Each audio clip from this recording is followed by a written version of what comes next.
Shalom Bapak Ibu semuanya yang terkasih di dalam nama Tuhan kita Yesus Kristus. Bersyukur berjumpa lagi bersama kami Gereja IMC Pengharapan Malang di dalam pendalaman Alkitab pada hari Selasa pada tanggal 13 Oktober 2020. Hari ini kita akan melanjutkan pendalaman Alkitab kita. Namun sebelumnya saya undang Bapak Ibu semuanya, saudara-saudara, untuk kita berdoa terlebih dahulu. Mari kita berdoa. Bapa di surga, kami sangat bersyukur ya Tuhan pada saat ini, pada hari ini ya Tuhan, kami bisa kembali belajar secara sederhana akan firman Tuhan, belajar akan kebenaran firman Tuhan agar kami bisa bertumbuh di dalam firman Tuhan, memperkaya iman kami bisa bertumbuh di dalam Tuhan, agar kami tetap menjadi anak-anak Tuhan yang sungguh mencintai firman-Mu ya Bapa, dan hidup berkenan bagimu. Tuhan, kami letakkan waktu ini hanya di dalam nama-Mu saja ya Bapa, dan juga Engkau memberkati anak-Mu yang akan membawakan pendalaman Alkitab ini. Anak-Mu penuh dengan keterbatasan ya Tuhan, tapi kiranya Tuhan yang mengurapi. Roh Kudus Tuhan yang selalu memberikan tuntunan, memberikan pencerahan. Di dalam nama Tuhan kami Yesus Kristus kami berdoa. Amin. Luar biasa pada hari ini Bapak Ibu semuanya. Kita bisa berjumpa lagi ya. Pendalaman Alkitab online ya. Saya harap Bapak Ibu bisa meluangkan waktu dengan baik di waktu yang sangat singkat ini ya. Di waktu yang sangat singkat ini untuk bisa belajar dengan baik, mengorbankan waktu ya. Siapkan waktu untuk belajar firman Tuhan. Ya 30 sampai 40 menit kita bisa mendapatkan informasi daripada firman Tuhan yang sangat memberkati kita.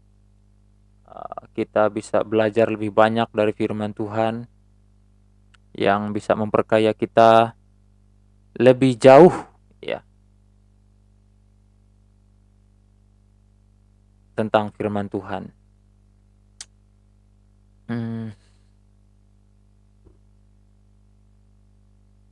Saya harap Bapak Ibu semuanya tetap dalam keadaan sehat semuanya ya. Tetap jaga kesehatan, jaga kebersihan semuanya.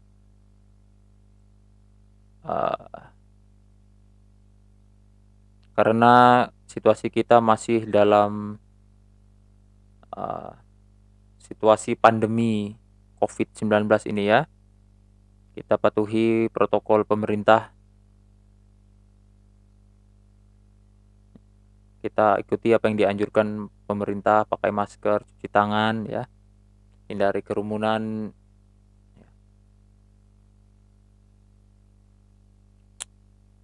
Kita langsung saja.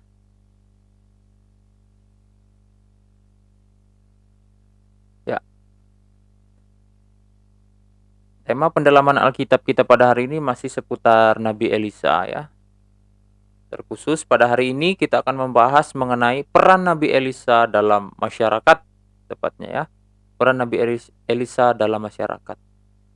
Ini kita akan membaca firman Tuhannya terlebih dahulu yang terambil dari 2 Raja-Raja pasal 2 ayat 19 sampai 22 gitu ya. Kitab 2 Raja-Raja pasal 2 ayat 19 sampai dengan yang ke-22. Kitab 2 Raja-Raja ya. Saya akan membacakannya bagi kita semua ya. Bapak Ibu bisa mengikutinya di dalam hati ya. Sambil membaca firman Tuhannya masing-masing ya. 2 Raja-Raja pasal 2 ayat 19 sampai yang ke-22 dengan perikop Elisa menyehatkan air di Yerikho. Berkatalah penduduk kota itu kepada Elisa, "Cobalah lihat, letaknya kota ini baik seperti tuanku lihat, tetapi airnya tidak baik, dan di negeri ini sering ada keguguran bayi. Jawabnya, ambillah sebuah pinggan baru bagiku, dan taruhlah garam ke dalamnya. Maka mereka membawa pinggan itu kepadanya. Kemudian pergilah ia ke mata air mereka, dan melemparkan garam itu ke dalamnya serta berkata, beginilah firman Tuhan, telah kusehatkan air ini, maka tidak akan terjadi lagi olehnya kematian atau keguguran bayi. Demikianlah air itu menjadi sehat sampai hari ini, sesuai dengan firman yang telah disampaikan Elisa. Ya. Inilah kita akan belajar dari firman Tuhan ini pada hari ini, ya. Kita belajar secara sederhana, ya. Kita belajar memperkaya iman kita, memperkaya pengetahuan kita akan firman Tuhan. Seperti yang saya katakan tadi, ya, tema kita adalah peran Nabi Elisa dalam masyarakat.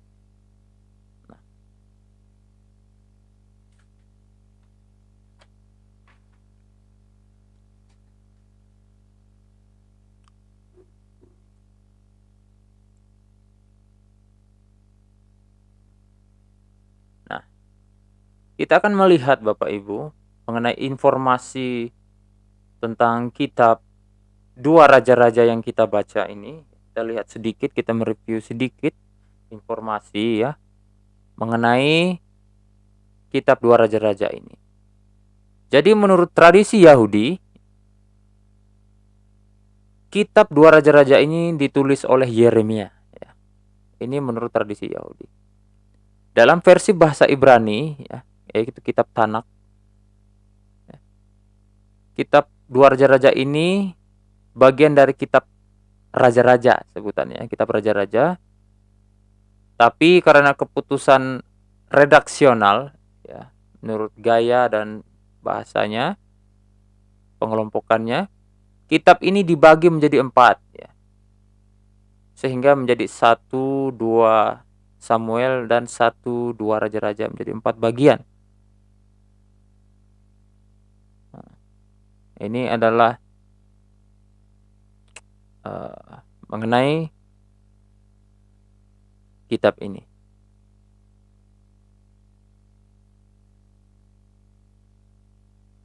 Nah, kita akan langsung melihat dalam ayat yang sudah kita baca tadi, bahwa konteks ayat yang kita baca itu ketika Nabi Elia sudah naik ke surga. Pada pasal 2 ayat 1 sampai 11, jika Bapak Ibu baca di bagian sebelumnya itu ada perikop Elia naik ke surga, ya.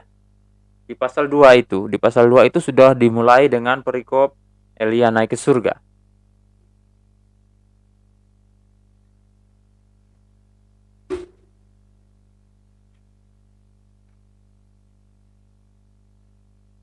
Nah, jadi Nabi Elisa pada saat itu masih di kota Yerikho, dan di sana terjadi sebuah musibah.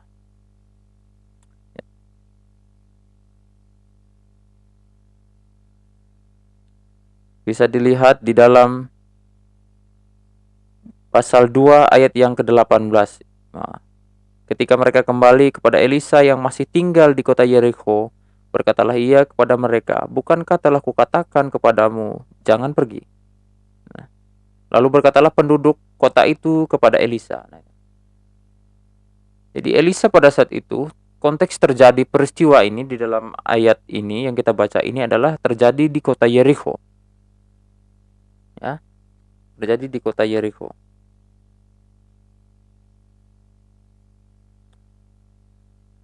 Jadi di sana ketika Elisa berada di kota Yerikho, terjadi sebuah musibah di kota Yerikho ini. Musibah apa itu? Ya, ya. Musibah apa itu? Apa yang terjadi di Yerikho? Ya, apa yang terjadi Yang terjadi adalah sering terjadi keguguran bayi. Keguguran bayi disebabkan oleh air yang tidak baik, dikatakan ya. Pasal 2 ayat yang ke-19 saya akan bacakan.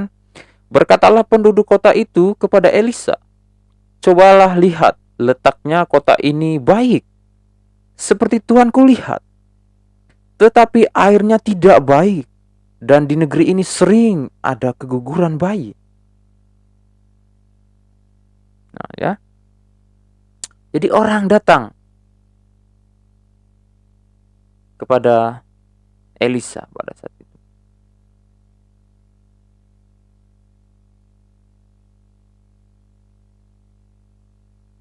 Nah, perlu diketahui bahwa Elisa adalah seorang nabi, ya, sangat jelas. Dia adalah nabi penerus daripada Nabi Elia yang sudah diangkat Tuhan, ya, sudah diangkat Tuhan ke sorga, sudah diangkat Tuhan ke sorga yang disaksikan langsung oleh Nabi Elisa. Ya, memang nama mereka ini agak mirip ya, Elia, Elisa, hanya ada S-nya, tambahan, perbedaan nama mereka. Elia adalah gurunya, Elisa adalah muridnya penerusnya ini. Elisa adalah seorang nabi. Bisa dikatakan seorang nabi ini adalah seorang rohaniawan ya Bapak Ibu. Ya. Orang rohaniawan karena nabi ini adalah orang yang Tuhan panggil dan utus di tengah-tengah bangsa Israel untuk terus mengingatkan bangsa Israel untuk hidup di jalan Tuhan. Ya, untuk hidup di jalan Tuhan. Ya, menyampaikan nubuat Tuhan bagi umat itu jika mereka sudah jauh daripada Tuhan, dan akan menyampaikan nubuat berkat ataupun kutuk bagi mereka yang menuruti ataupun hidup di dalam Tuhan, yang hidup di dalam Tuhan ataupun yang jauh daripada Tuhan pada saat itu.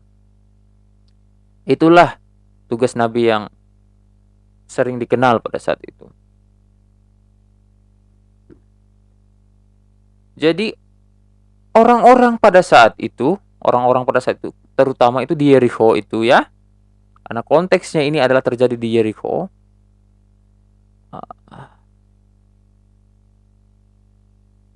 Pada saat itu dalam masalah, mereka ini dalam masalah ya. Tapi mereka ini lebih memilih memberitahukan kepada Elisa ya, kepada Elisa yang merupakan seorang nabi daripada kepada raja mereka. Jadi mereka ini lebih memilih kepada memberitahukan kepada Elisa yang merupakan seorang nabi, seorang rohaniawan gitu ya. Seorang rohaniawan daripada memilih kepada pihak kerajaan atau pihak pemerintah gitu ya.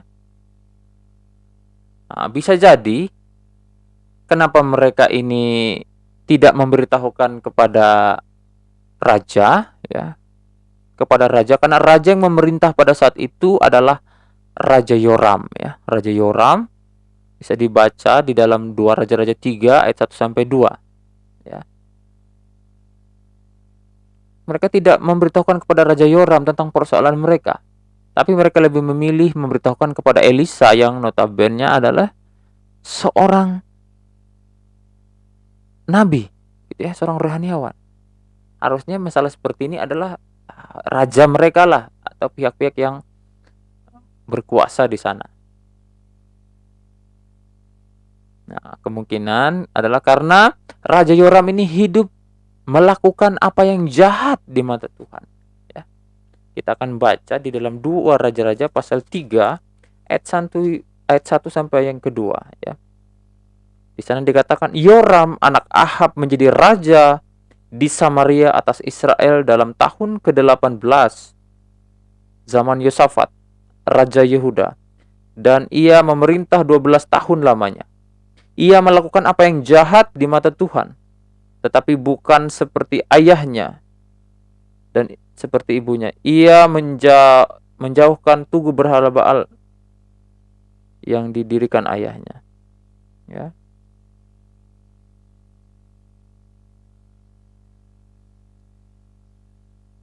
Dikatakan di sana bahwa ia melakukan apa yang jahat, ya, di mata Tuhan.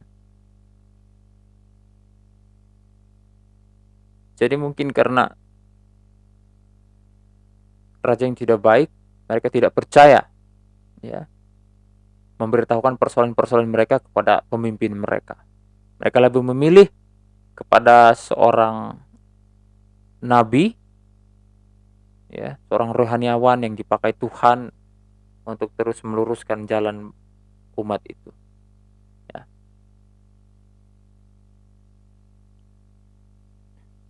Ya, oh ini ayatnya tadi, ya.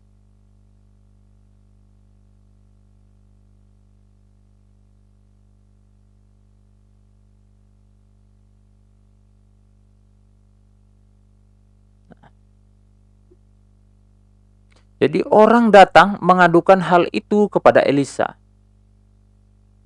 Kemudian ia mengambil tindakan, ya. Kita baca pasal 2 ayat 20 sampai 21, ya. 2 Raja-Raja pasal 2 ayat 20 sampai 21 sudah ada di sini ayatnya. Ketika orang tadi kan bertanya, bukan bertanya, memberitahukan, ya, tepatnya memberitahukan, cobalah lihat, kata mereka kepada Elisa, ya. Cobalah lihat, letak kota ini baik seperti tuanku lihat, tetapi airnya tidak baik dan negeri ini sering ada keguguran bayi. Lalu inilah jawaban Elisa. Jawabnya, ambillah sebuah pinggan baru bagiku dan taruhlah garam ke dalamnya. Maka mereka membawa pinggan itu kepadanya. Ya. Ayat 21, kemudian pergilah ia ke mata air mereka, ya, dan melemparkan garam itu ke dalamnya serta berkata, beginilah firman Tuhan, telah kusehatkan air ini, maka tidak akan terjadi lagi olehnya kematian atau keguguran bayi.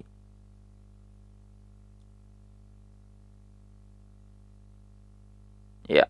Dalam ayat 20 ini Bapak Ibu dikatakan di sana, ambillah sebuah pinggan baru bagiku.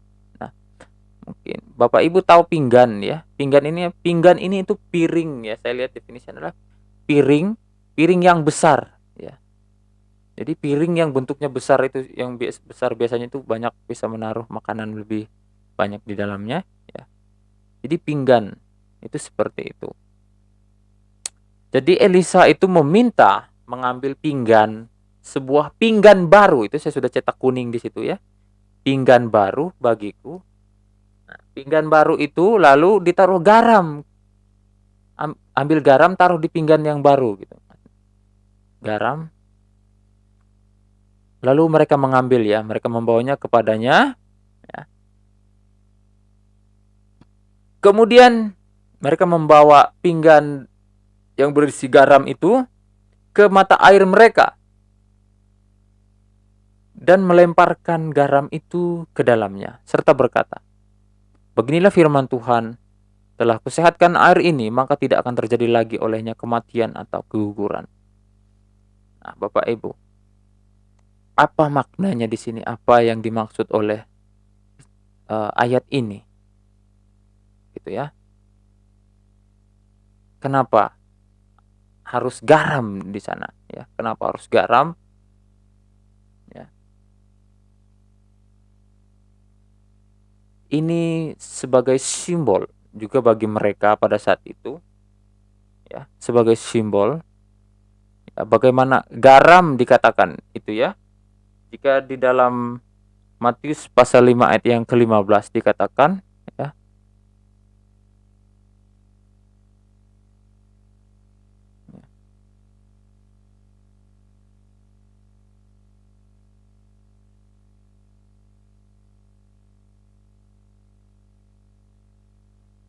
Matius pasal 5 ayat 13 katakan bahwa kamu adalah garam dunia, jika garam itu menjadi tawar, dengan apakah diasinkan, ya, di sana. Bahwa kamu adalah garam dunia. Bahwa kamu adalah garam dunia. Kenapa harus garam di sana? Untuk menyehatkan air itu, ya. Untuk menyehatkan air itu. Ya. Bukan berarti garam ini adalah garam yang sakti, Bapak Ibu ya.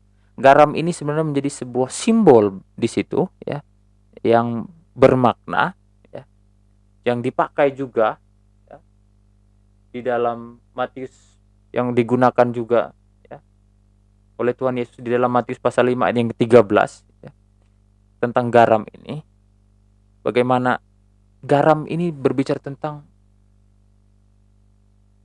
memberi rasa gitu ya, bagi orang lain. Makanya dikatakan kamu adalah garam dan terang dunia. Garam dan terang dunia. Garam dan terang dunia. Jadi garam ini yang memberi perubahan. Gitu, di situ ya. Garam ini memberi perubahan. Nah, bagaimana garam ini memberi perubahan? Dia harus ditempatkan di sesuatu yang bersih. Gitu. Garam ini adalah simbol orang-orang kita, orang-orang percaya ini ya. Kita harus menjadi garam. Garam ini adalah simbol kita, orang-orang percaya, orang-orang yang dipanggil Tuhan menjadi milik Kristus ya. Kenapa harus ditaruh di pinggan yang baru ya? Itu ada pinggan yang baru, itu menyimbolkan itu ada tempat yang bersih, tempat yang baru. Orang bisa menjadi garam itu adalah dia berada di tempat yang baru, bersih ya. Lalu dibawa gitu ya, dibawa, ditaruh di tempat yang tidak sehat, lalu membawa kesehatan di sana. Inilah yang ditunjukkan oleh Elisa di sini. Mata air mereka, lalu dia tidak datang ke sungainya ya. Padahal mereka katakan itu sungai mereka. Tapi Elisa tahu persoalan mereka. Lalu Elisa datang ke mata air mereka. Ya. Lalu dia melemparkan garam yang di dalam pinggan itu tadi ke dalamnya, ke dalam mata air itu, serta berkata, inilah saudara-saudara pemaknaan dari ayat ini, bahwa bagaimana ya, garam yang baik ditempatkan di tempat yang baik, di tempat yang baru ya, di tempat yang bersih, di tempat yang kudus gitu ya. Lalu ditempatkan, lalu diutus ke tempat yang uh, tidak sehat, dia membawa kesehatan di sana. Begitu ya. Ini yang ingin ditunjukkan oleh Elisa ya.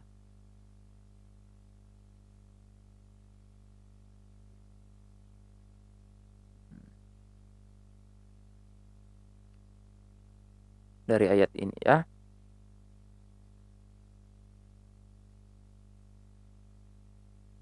Sehingga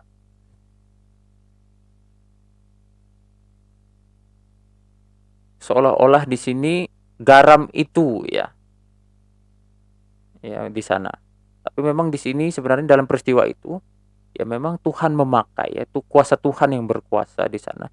Cuman kenapa harus memakai garam di sini? Karena ada sesuatu pesan yang ingin disampaikan, ada pemaknaan di sini. Bagaimana kehidupan kita sebagai orang percaya yang menjadi garam, ditaruh di tempat yang baru, di pinggan yang baru, tempat yang bersih. Kita diangkat ya menjadi garam yang baru, lalu kita dibawa ke tempat yang tidak sehat dan kita menyehatkan tempat itu. Itu yang kita harapkan ya. Kita bisa menjadi orang-orang yang uh, membawa perubahan baik, perubahan yang luar biasa dimanapun kita berada, bahkan itu di tempat yang tidak menyehatkan sekalipun. Seperti itu ya. Maksudnya tidak baik, tidak kondusif sekalipun.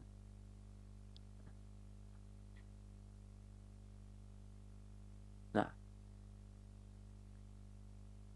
di sini kita melihat Elisa berperan sebagai aktivis ya. Saya katakan Elisa di sini sebagai aktivis lingkungan.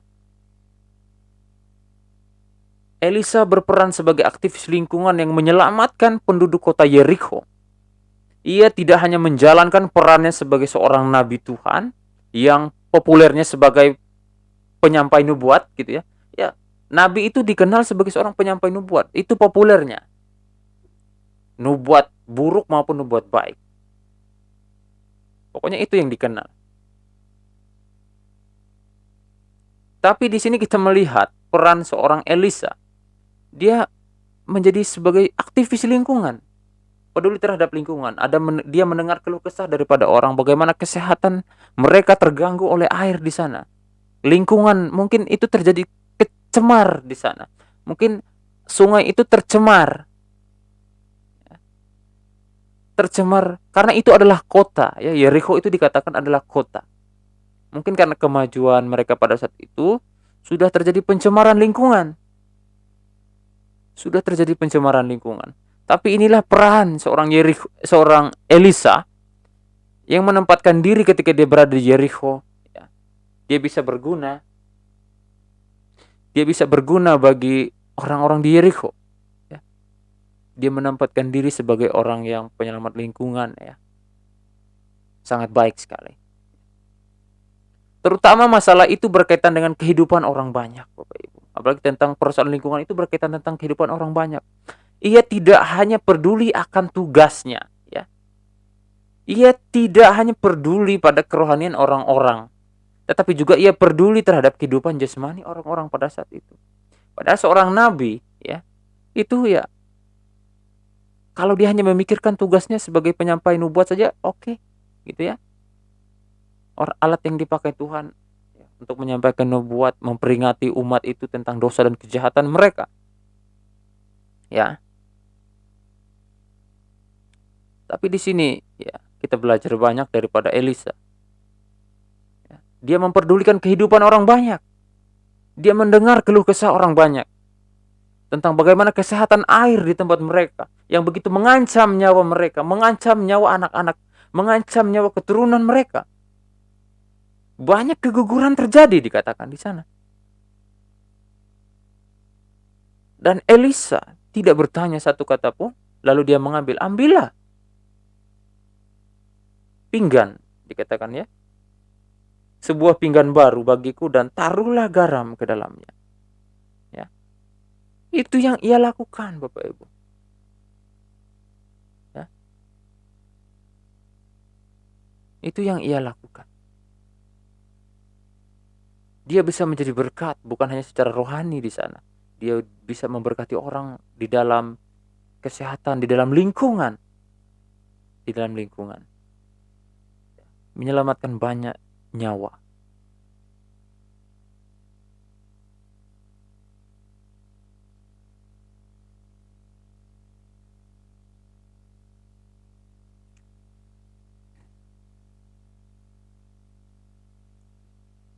Nah,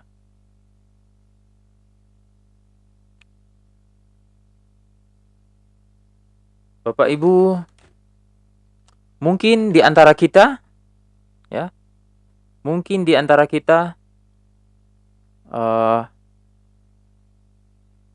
ada yang berprofesi sebagai olahragawan, ya, pemain bola, pemain atlet bulu tangkis, atlet lari, ya, dan sebagainya. Ada yang berprofesi sebagai guru, ya, berprofesi sebagai guru. Ada yang berprofesi sebagai perancang bangunan, arsitek maupun insinyur, ya. Ada yang berprofesi seperti ini. Ya. Mungkin ada yang berprofesi sebagai rohaniawan, ya, hamba Tuhan, rohaniawan, ya, pendeta, pastor, pengusaha, ya, merancang usahanya, bisnis, ya.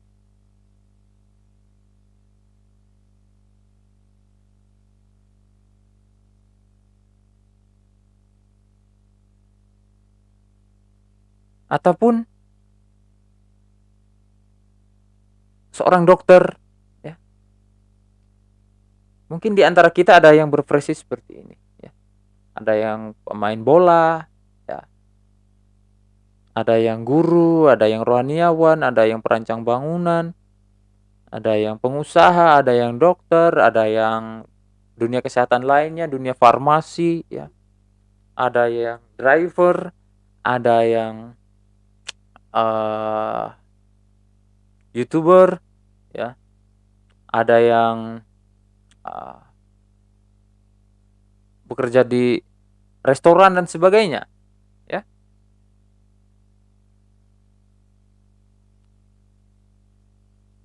Mungkin ada pekerjaan-pekerjaan berat lainnya, ya. Mungkin ada yang buruh, ya, ya. Ataupun yang ringan, ada pun ada yang menjadi bos dan sebagainya, yang tidak perlu bekerja saja sudah perekonomiannya jalan gitu ya. Nah, seringkali kita berpikir Bapak Ibu, seringkali kita berpikir bahwa yang penting pekerjaan saya lancar dan masa bodoh terhadap orang lain gitu ya. Karena sering kita berpikir bahwa yang penting pekerjaan saya lancar, ya. Masa bodoh terhadap yang lain dan masa bodoh terhadap lingkungan dan sebagainya. Masa bodoh terhadap apa yang terjadi terhadap di Indonesia ini. Masa bodoh apa yang terjadi, mau orang kena terjang tsunami. Masa bodoh mau orang tawuran di luar. Masa bodoh mau negara kita dibakar. Masa bodoh mau ada banyak tawuran di mana-mana. Masa bodoh banyak kelaparan gitu ya. Yang penting usaha saya lancar, saya bisa bekerja dengan baik, ya, cukup bagi saya. Nah, ini yang menjadi persoalan bagi kita, Bapak Ibu. Sering kita fokus apa yang kita kerjakan bagi kita. Ya. Sering kita fokus apa yang kita kerjakan bagi diri kita. Nah, sekarang mari kita belajar melihat dari Elisa ini, Bapak Ibu Saudara ya. Kita belajar dari Elisa bagaimana dia menempatkan dirinya walaupun dia seorang nabi Tuhan, Bapak Ibu ya. Walaupun dia seorang nabi Tuhan, seorang rohaniawan yang diutus di tengah-tengah bangsa Israel pada saat itu. Bagaimana ketika orang datang mengadukan sebuah persoalan kepadanya dan dia mengetahui itu adalah persoalan yang cukup rumit bagi orang-orang itu karena menyangkut kesehatan mereka, nyawa mereka, banyak bayi dikatakan keguguran. Lalu Elisa mengambil tindakan. Saya di sini tidak menyoroti bagaimana mujizat yang ia lakukan, ya. Tapi saya ingin menyoroti bagaimana dia peduli di sana terhadap masyarakat kota Yerikho, penduduk Yerikho. Ya, bagaimana dia peduli di mana dia berada pada saat itu, peduli terhadap lingkungan di mana dia berada. Orang katakan sungai tempat kami, ya.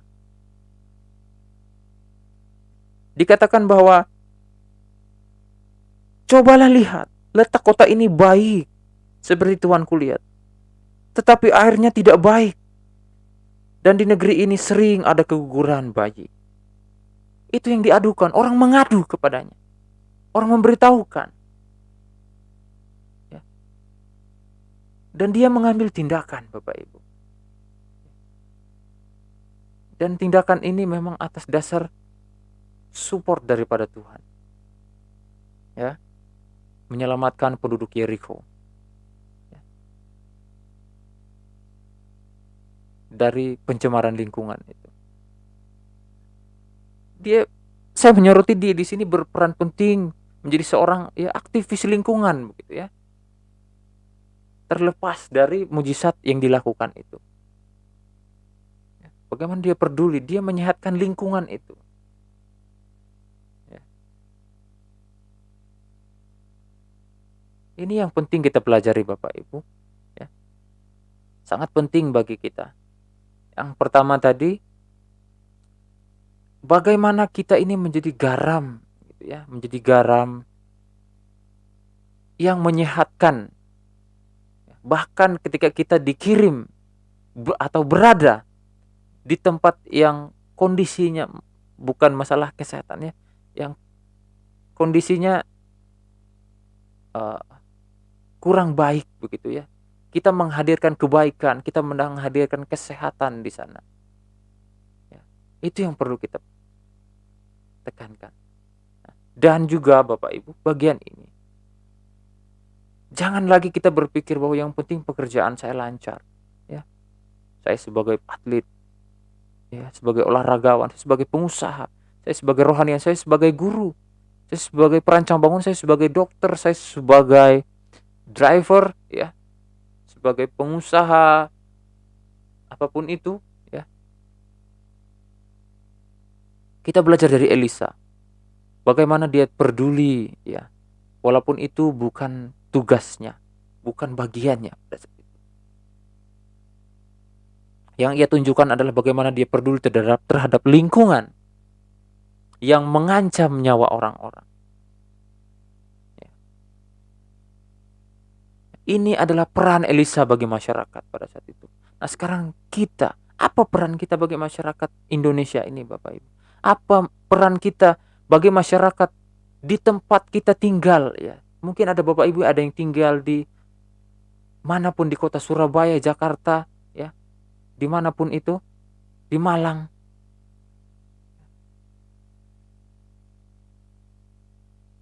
Biarlah, ya, kita menghadirkan kepedulian kita di sana, di tempat kita tinggal, ya,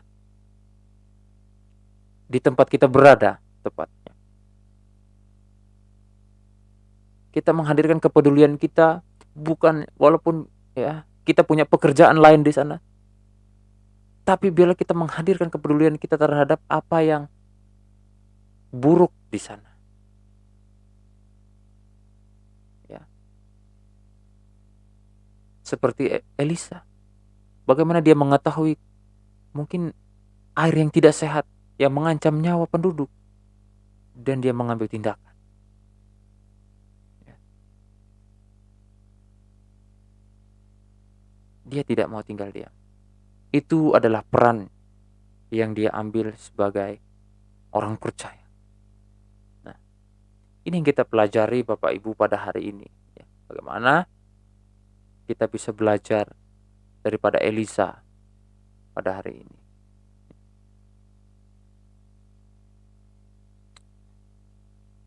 Ini yang bisa saya sharingkan bagi kita di dalam pendalaman Alkitab pada hari ini.